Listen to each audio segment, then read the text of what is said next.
Hey business warriors, welcome to the show. So President Trump had some things to say about the next stimulus bill that is being worked out between the White House, the Senate, and the House. We will show you those clips of what he said in just a moment. But first of all, we also have news that Trump signed the Paycheck Protection Program Reform bill in the ceremony at the White House today, which was actually the same event where he made comments about the second stimulus bill as well. So anyway, that Paycheck Protection Program Reform bill is now law. And it does the following things. It extends the time that small businesses have to use the Paycheck Protection funds from 8 weeks to 24 weeks. It lowers the 75% rule down to 60%. So this means that companies only have to spend 60% of the funds on payroll for the loan to be still fully forgivable. Previously, that was 75%, and it also extends the date that they have to rehire employees by till June 30th. And this was all from recommendations from the restaurant industry, representatives of which met with Trump earlier in the week and basically, asked him if he could do all these things, and they made it happen, which is awesome. Now, there is actually still $120 billion in funding still available for the Paycheck Protection Program. So if you have a small business that has been affected by all this coronavirus lockdown stuff, you may want to actually apply, okay? If you've been struggling to meet payroll, you can find out all the information about it on the Small Business Association, the SBA's website. All right, now let's go into what Trump says about the next stimulus bill at the press conference today, and we're gonna roll some clips. So the first thing he says is this. I just want to add, we'll be going for a payroll tax cut. We think that'll be incredible in terms of what we're doing because, again, we're going to be bigger, stronger, better than we ever were. That's going to be a tremendous incentive for businesses and also a great incentive, and maybe, to me, most importantly, for the workers. So we're going to be asking for a payroll tax cut.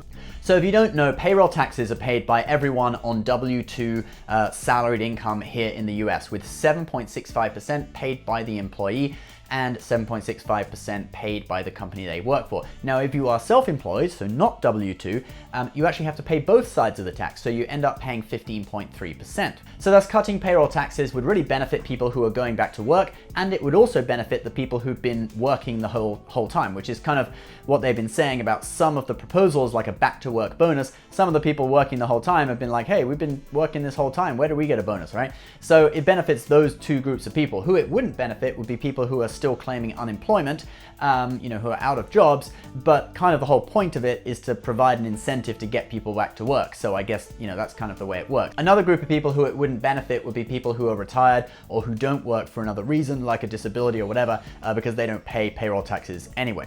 So for me, when you compare this to the recent proposal for a $450 a week, like back to work benefit, I say the payroll tax cut is just simpler, and actually more fair, I believe. Anyway, let's go for the next clip. We'll be asking for additional stimulus money because once we get this going, it'll be far bigger and far better than we've ever seen in this country. That includes as of 3 or 4 months ago when everyone thought it was great, and it was great.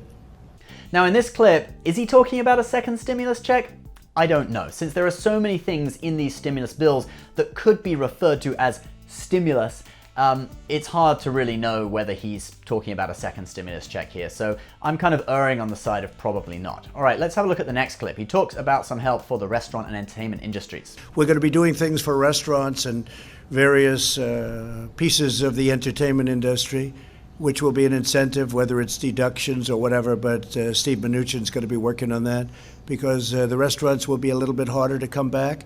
Although I must tell you, Mike, I've seen some tremendous numbers from restaurants, but we're looking at doing something in terms of an incentive with taxes. It could be deductions, it could be something else, but we'll be announcing it pretty soon. Now, what he's talking about here would be allowing businesses to deduct more of their spending at restaurants and entertainment venues so that they would not pay tax on that money. Now, Trump's own Tax Cuts and Jobs Act actually cut out completely the deduction for entertainment and recreation spending by companies. So no more tax deduction for a luxury beach retreat for senior staff members anymore. And the deduction for food spending by companies as well is currently at just 50% of money spent. So what Trump, I think, is most likely to do would be to bring the deduction for food spending up to 100%, so you can deduct all that spending from the company's taxes, and then also bring in some kind of deduction for entertainment and recreation, you know, company-funded golf trips or entertaining clients or whatever. Whether that would be 100% of that money, I don't know. Maybe it wouldn't be. Maybe it'd be like 50%, but bringing something back. Now, the whole point of this would be to get companies to spend more money in those areas of restaurants and entertainment to then stimulate those businesses in the restaurants and entertainment industry. Restaurants have been particularly hard hit by all of this, to bring, you know, the whole economy back up. He did say they would be announcing something soon, and so we'll let you know what happens with that.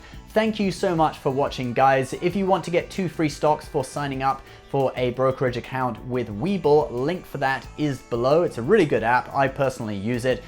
Please subscribe for more updates on all things stimulus. I'll see you next time. Bye-bye.